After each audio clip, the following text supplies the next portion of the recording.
Hello everyone, so today we're going to be doing prepositional phrases and prepositions and commas after introductions, what type of things qualify as introductions. So you will have packets in your email and we'll start with prepositions. So I'm going to put a list of prepositions right here for you guys.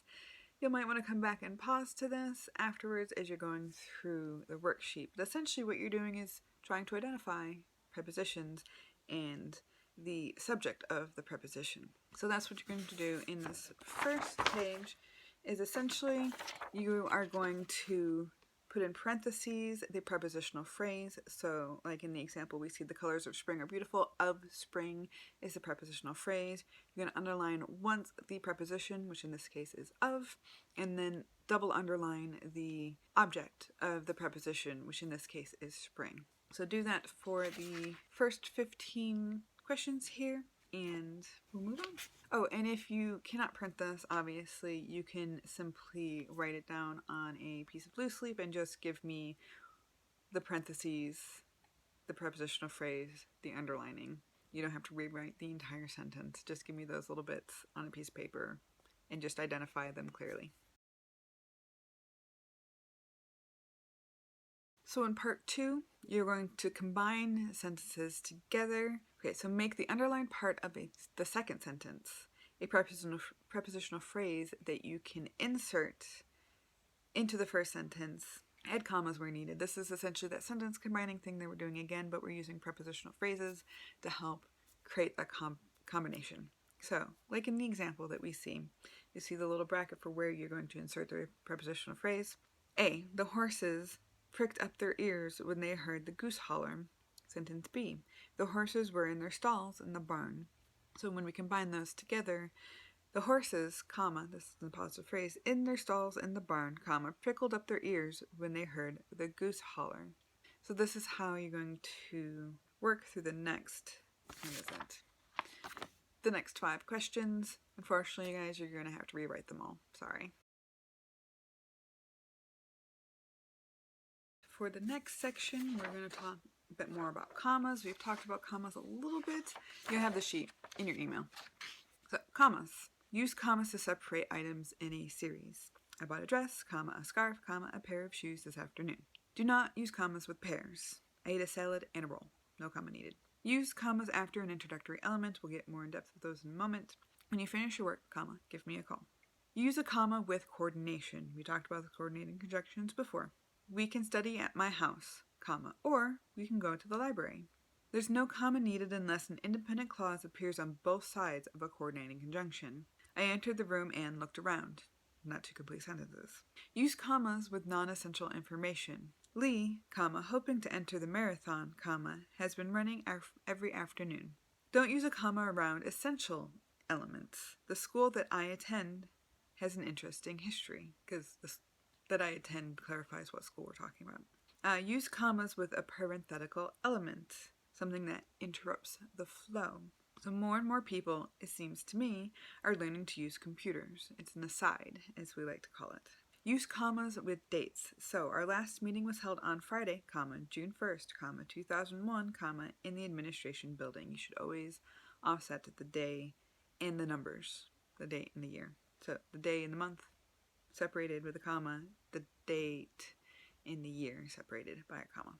Also use commas with an address. So my new address is 623 Springdale Road, comma, Mount Gilead, comma, North Carolina, 27306. Also, a comma always goes inside of the quotation marks for dialogue. On the second page of this, simply is showing you what direct quotations look like. So when you use dialogue, you should put a comma after said before the quotation marks, the period inside the quotation marks. Or if it's the opposite, comma goes inside the quotation marks and then somebody said. When you're interrupting, you'll do I must study tonight, comma, inside the quotation marks, Matthew said, comma, outside the quotation marks. And then because the test is tomorrow, period, inside the quotation marks. Same thing with asked, any type of dialogue tag. With an indirect quotation means that you're using that and you're using no actual quotation marks. Okay, so now back to your packet. This page where it says part 1, I know it's not part 1, but So you have two things you're going to do for the next 10 questions, and that is place commas where necessary. If the sentence is correct, please write correct beneath. Again, you can just write these on a separate piece of paper. Number 2, name the rule. Let's just not say RAL, let's just say rule. For the use of the comma in the space provided. If more than one comma is used, name the rules in the order that the commas are used in the sentence. So I'm going to do the first one with you as an example to try to help you guys out with that. So it says, in May 2005, I ordered new tires, a muffler, and brake pads for my 2001 Toyota van. So you'll put a comma after 2005. This is an introductory phrase. According to the sheet we were just looking at, intro phrase.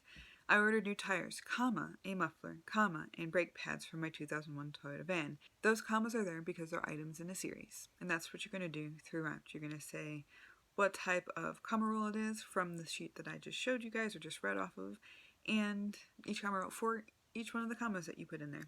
All right?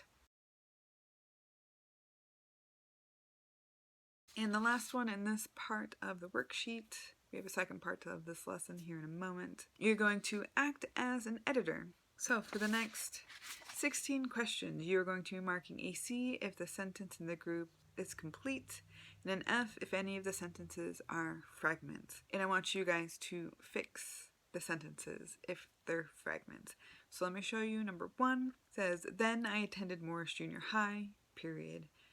A junior high school, that was a bad experience. Now, a junior high school, that was a bad experience, could be considered a complete sentence, but the then I attended Morris High, remember the then is that introductory bit, so this makes a fragment. So you put a comma after then, and then a comma after high and lowercase a to make that one complete sentence. Then, I attended Morris Junior High, a junior high school, that was a bad experience. This did introductory, main clause, and then kind of an appositive phrase, an aside, non-essential information. Right, so you're going to go through the next 16 of those right now. Okay, last, we're going to continue talking about commas after introductions because there's a lot of different types of introductory clauses and phrases. So we're going to read through the first couple pages of this, and then there is just a few more exercises for you guys. I know, it seems like a lot, but these are important.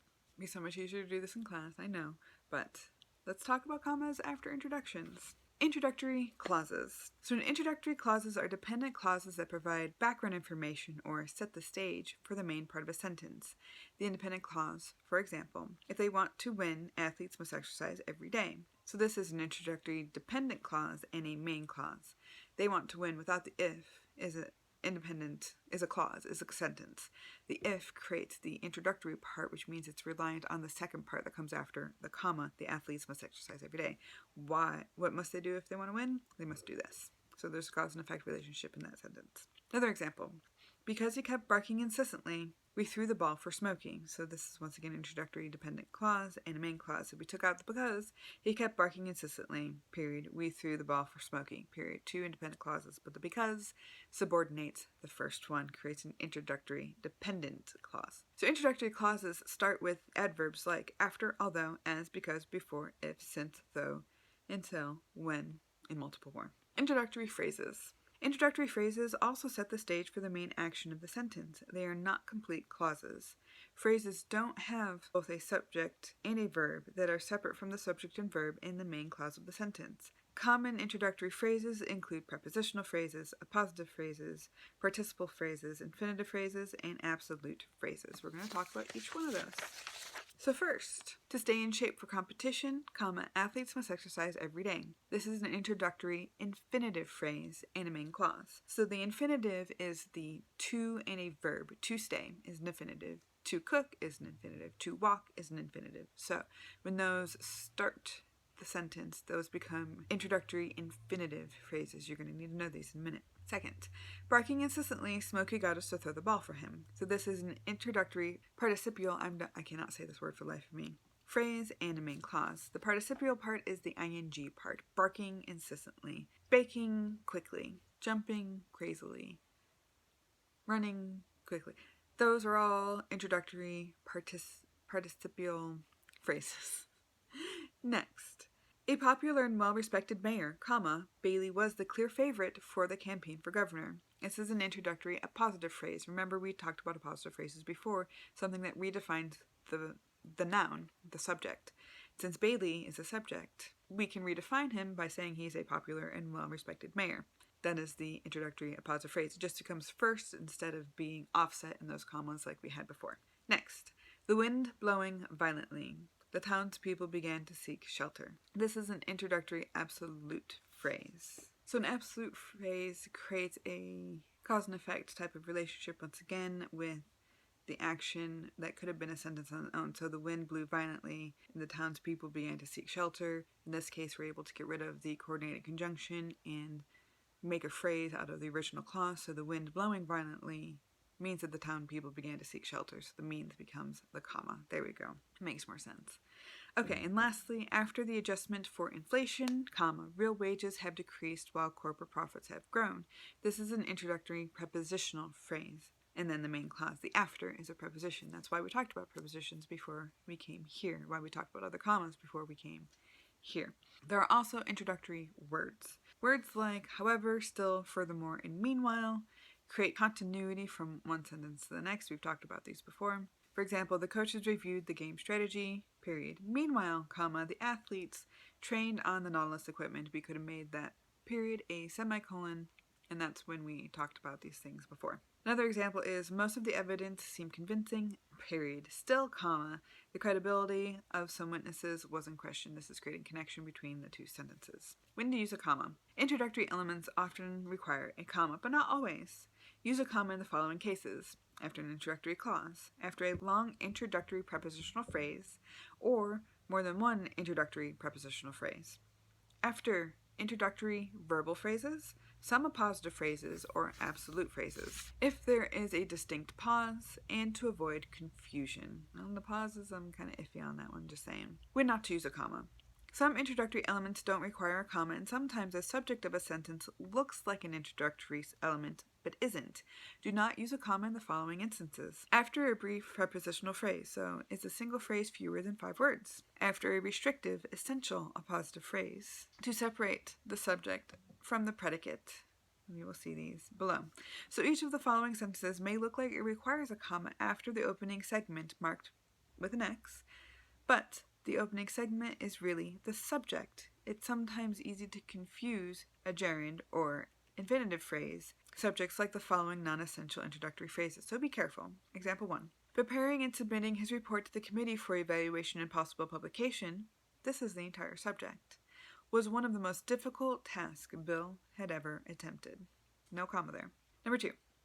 To start a new business without doing market research and long-term planning in advance, no comma, would be foolish because that is the complete sentence. Remember we were looking at these before, the gerund and the infinitive subjects. And lastly, extracting the most profit from the least expenditure on labor and materials, full subject, is the primary goal of a capitalist. Now you have 3 more activities. These should be relatively short, I hope. I'm sorry, guys. So commas after an introductions exercise 1. It looks like this. It says, directions. If the following sentences are correctly punctuated with introductory commas, mark a C on the line to the left of the sentence. If there is an error, put an X on the line and circle the error. Do you know why each sentence is correct or incorrect? So number 1, let's do this together. As the boat turned about, a dozen dolphins began to follow it. Now, this would get an X. It is incorrect. It needs a comma because there's introductory element here. Where you put this comma is actually debatable because you can say as the boat turned about, meaning the boat is turning about, it's turning around, comma, a dozen dolphins began to follow it. Or you could say as the boat turned, comma, about a dozen dolphins began to follow it. Either one of those is correct, but either way there's an introductory element and so a comma is needed. So do that for the next 7. Exercise B, the directions are to add introductory commas where they are needed in the following sentences. Can you identify whether the introductory element, if any, is a clause, a phrase, or a word? If it is a phrase, what kind of phrase is it? So you're going to figure out where the commas go and If it's introductory element, what type of introductory element is it? Is it a clause, a phrase, or a word? And then of the phrases, if it's one of those, what phrase is it? So like number 1, to give Jane a good look at the university, Mr. Benson drove up for the day on campus. This needs a comma. And it needs comma after university. Introductory element is a phrase. And it is an infinitive phrase. It's because to give is that infinitive. So to give Jane a good look at the university, setting up the stage for the rest of the sentence, Mr. Benson drove up for the day on campus. So do that for the next 8, and then we'll move on to C. Finally, C, you're going to write your own sentences with introductory elements and punctuate them correctly. So the first 5 give you a jumping off point, giving you jumping off sentences for each one of the different types of introductory elements that we have. And then the next 5, the next 4, you can just make up whichever ones you like on your own, just punctuate them correctly. And that's it. I'm sorry there's so much extra work, but this would have been really helpful to have in class. After this week, I'm going to give you guys all of the answers to the grammar stuff, which means at that point you can no longer turn them in, so make sure you turn them in for credit. It doesn't matter if they're right or they're wrong. I just want you to try doing it, and then I will give you guys what my answers are so you can compare and hopefully see why you got things right and why you got things wrong. So, alright guys, we're going to watch an episode next class and do a mini essay. I'll see you then. Bye.